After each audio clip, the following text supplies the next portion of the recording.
Cine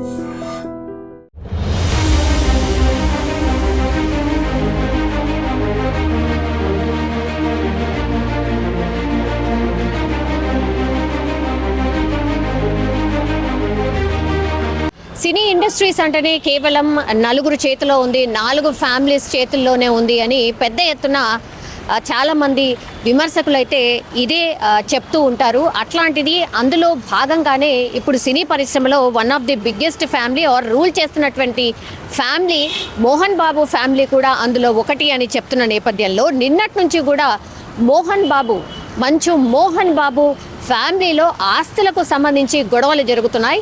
and that Manchu Manoj and Mohan Babu మధ్య పెద్ద ఎత్తున గొడవలు జరుగుతున్నట్టుగా నిన్నటి నుంచి కూడా వార్తలు వచ్చిన నేపథ్యంలో అసలు ఈ చర్చకు దారితీసినటువంటి సిట్యుయేషన్ ఏంటంటే యాక్చువల్లీ మోహన్ బాబు మంచు మనోజ్ని వాళ్ళ ఇంటికి వెళ్ళి వాళ్ళ తండ్రి దగ్గరికి వెళ్ళి ఈ ఆస్తికి సంబంధించిన ఇష్యూ మాట్లాడడంతో మంచు మనోజ్ మీద మోహన్ బాబు చేయి చేసుకున్నారు. అట్లాగే మంచు మనోజ్కి సంబంధించిన అనుచరులు ఎవరైతే ఉంటారో వినయ్ అనే పేరు గల అనుచరుడు ఎవరైతే స్కూల్కి సంబంధించి and Mohan Babu personal secretary అని కూడా చెప్తున్నారు, ఆయన వాళ్ళందరూ కలిసి మనోజ్ మీద దాడి చేశారు, మనోజ్ని కొట్టారు అనేటువంటిది.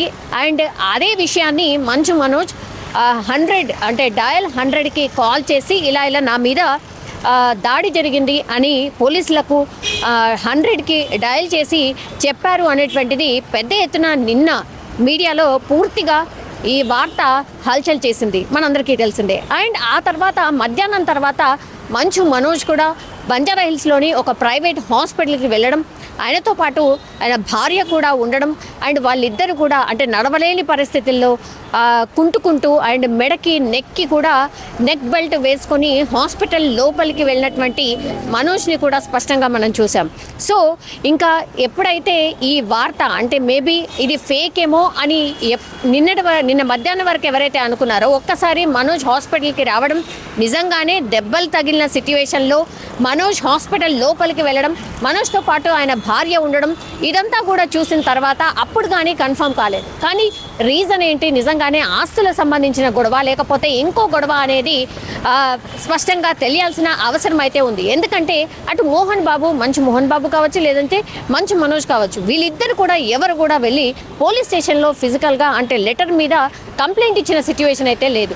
అయితే పోలీసులు కూడా క్రాస్ ఎంక్వైరీ చేసినప్పుడు మరి ఇలా ప్రచారం జరుగుతుంది నిజమేనా అని తెలుసుకోవడానికి వెళ్ళినప్పుడు కూడా అక్కడ ఉన్నటువంటి పోలీస్ స్టేషన్లో ఉన్నటువంటి ఎస్ఐ ఎవరైతే ఉంటారో మహేశ్వరం డీసీపీని ఈ విషయమై కనుక్కోవడానికి ప్రయత్నించినప్పుడు కూడా ఆయన కూడా ఒకటే చెప్పారు, డయల్ 100కి అయితే మాకు కాల్ వచ్చింది, ఇలా కంప్లైంట్ వచ్చింది, మంచు మనోజే చేశారు, బట్ ఇరువురు కూడా పోలీస్ స్టేషన్కి వచ్చి ఇద్దరి మీద ఎవరు కూడా ఫిర్యాదు చేసుకోలేదు అని స్పష్టం చేసినటువంటి సిట్యుయేషన్ అయితే కనిపిస్తోంది. ఇప్పుడు జల్పల్లిలో మంచు మోహన్ బాబుకు సంబంధించిన ఫ్యామిలీ నివాసం ఉంటుంది. అండ్ అదేంటి అని జల్పల్లిలో కూడా లోపలికి ఒక 3-4 కిలోమీటర్ల లోపలికి వెళ్తే కానీ మోహన్ బాబుకి సంబంధించిన ఇంటి లోపలికి వెళ్ళడం పూర్తిగా సెక్యూరిటీ ఉంటుంది.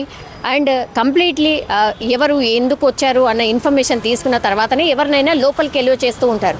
ఇప్పుడు జల్పల్లి పరిసరాల్లో టోటల్గా ఒక హై టెన్షన్ వాతావరణం కనిపిస్తోంది. ఎందుకంటే అటు మనోజ్కి సంబంధించిన బౌన్సర్లు కావచ్చు, లేదంటే మంచు విష్ణు ఎవరైతే నిన్నటి వరకు దుబాయ్లో ఉన్నారో ఈరోజు మార్నింగే ఆయన దుబాయ్ నుంచి వచ్చారు.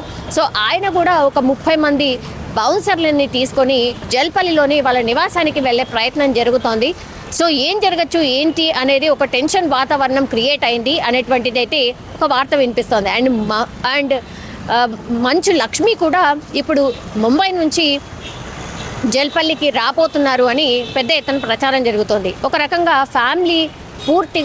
ఫ్యామిలీలో ఈ ఆస్తుల గొడవ లేకపోతే ఇంకా గొడవ తెలియదు, కానీ పూర్తిగా ఒక రక్షణ అయితే క్రియేట్ అయిన సిట్యుయేషన్ అయితే కనిపిస్తోంది. పెద్ద ఎత్తున చర్చ కూడా నడుస్తోంది. ఎందుకంటే ఈ అందరూ కూడా సినిమాకు ఫీల్డ్కి సంబంధించిన వాళ్ళందరికీ కూడా అభిమానులు ఉంటారు. వాళ్ళందరూ కూడా అసలు ఏం జరుగుతోంది, మోహన్ బాబు ఫ్యామిలీలో ఏం జరుగుతోంది అనేటువంటిది పెద్ద ఎత్తున చర్చ జరుగుతోంది. ఆసక్తిగా చూస్తున్నారు. యాజ్ వెల్ యాజ్ సినీ పరిశ్రమకు సంబంధించిన పెద్దలు కూడా అసలు ఏం జరుగుతుంది ఏంటి అనేది కనుక్కునే ప్రయత్నం అయితే జరుగుతున్న సిచ్యువేషన్ అయితే కనిపిస్తోంది. ఇప్పుడు జల్పల్లిలో పోటాపోటీగా బౌన్సర్లని దింపడం, ఆ తర్వాత మంచు మనోజ్ వర్సెస్ మంచు విష్ణు ఉండబోతోందా, మోహన్ బాబు నిజంగానే మంచు మనోజ్ని కొట్టారా? సో ఇట్లాంటివన్నీ కూడా క్వశ్చన్స్ రైజ్ అవుతున్న పరిస్థితి అయితే కనిపిస్తోంది. ఇప్పుడు మనోజ్ ఒంటిపై అనుమానాస్పదంగా గాయాలైతే డెఫినెట్లీ ఉన్నాయని ఇప్పుడు మెడికల్ రిపోర్ట్ ద్వారా కూడా, అంటే నిన్న ఎప్పుడైతే మనోజ్ హాస్పిటల్కి వెళ్ళి ట్రీట్మెంట్ తీసుకున్నారో అప్పుడు అన్నీ కూడా ఆయన వైద్య పరీక్షలు అన్నీ చేసినటువంటి డాక్టర్స్ అయితే కొన్ని అనుమానాస్పదంగా గాయాలున్నట్టయితే పూర్తిగా నిర్ధారణకు వచ్చారు. అందులో భాగంగానే నిన్న రాత్రి అంటే మనోజ్ 7 గంటల సమయంలో హాస్పిటల్ నుంచి డిశ్చార్జ్ అయిపోయిన తర్వాత పూర్తిగా 24 అవర్స్ అబ్జర్వేషన్లో ఉండాల్సిందే. బికాజ్ హిడెన్ గాయాలు కూడా ఉన్నాయి, అంటే కనపడినటువంటి గాయాలు కూడా ఉన్నాయి. అండ్ మెడికల్ రిపోర్ట్ ప్రకారం అయితే ఇప్పుడు డాక్టర్స్ మెడికల్ రిపోర్ట్లో నిర్ధారించింది ఏంటి అంటే ఎడమవైపు ఉన్న భుజానికి గాయమైంది, మంచు మనోజ్ కుడివైపు భుజానికి ఫ్రాక్చర్ అయింది. జలపల్లి ఫామ్ హౌస్లో గుర్తు తెలియని వ్యక్తులు మంచు మనోజ్పై దాడి చేసినట్టుగా మెడికల్ రిపోర్ట్లో ఇప్పుడు వైద్యులు ధృవీకరించిన పరిస్థితి అయితే కనిపిస్తోంది. యాజ్ వెల్ యాజ్ ఇవే కాకుండా వెన్నుముక్కపై దాడి జరిగింది, సిటీ స్కాన్ అండ్ అల్ట్రాసౌండ్ పరీక్షలు చేసినటువంటి పరిస్థితి. అండ్ ఇంకోటి ఏంటంటే పొట్ట, వెన్నపూస అండ్ నెక్కు కనిపించని గాయాలైనట్టు వైద్యులు తమ మెడికల్ రిపోర్ట్లో స్పష్టంగా చెప్పినటువంటి పరిస్థితి అయితే కనిపిస్తోంది. సో మనోజ్ ఏదైతే చెప్తున్నారో మోహన్ బాబే తనను కొట్టాడు, వాళ్ళ అనుచరులతోనే నన్ను కొట్టించాడు అనే వర్షన్ ఏదైతే వినిపిస్తున్నారో ఇప్పుడు నిజంగానే ఈ మెడికల్ రిపోర్ట్ అంటే ఇది పూర్తిగా ఆధారం కాబట్టి దీన్ని బేస్ చేసుకొని మంచు మనోజ్ వెళ్ళి మరి పోలీస్ స్టేషన్లో కంప్లైంట్ చేయబోతున్నారా, లేదంటే జల్పల్లికి ఇంత పెద్ద ఎత్తున అటువైపు ఇటువైపు 2 సైడ్స్ నుంచి బౌన్సర్లను ఎందుకని అక్కడికి తీసుకువెళ్తున్నారు, మళ్ళీ ఇంకో పెద్ద ఫైట్ జరగబోతోందా, మంచు మనోజ్ ఆరోపించినట్టుగా ఇంకో పెద్ద ఫైట్ జరగబోతోందా జల్పల్లిలో అనేది ఇప్పుడు పూర్తిగా అందరూ ఆసక్తిగా ఎదురు చూస్తున్న పరిస్థితి అయితే కనిపిస్తోంది. బట్ మోహన్ బాబు ఫ్యామిలీలో అయితే ఒక డిస్ప్యూట్ అయితే పెద్ద ఎత్తున నడుస్తోంది. మరి ఆస్తులకు సంబంధించి ఇంకా ఏ విషయం అనేది వాళ్ళు నోరు విప్పి చెప్తే కానీ తెలిసే సిచ్యువేషన్ అయితే కనిపించట్లేదు.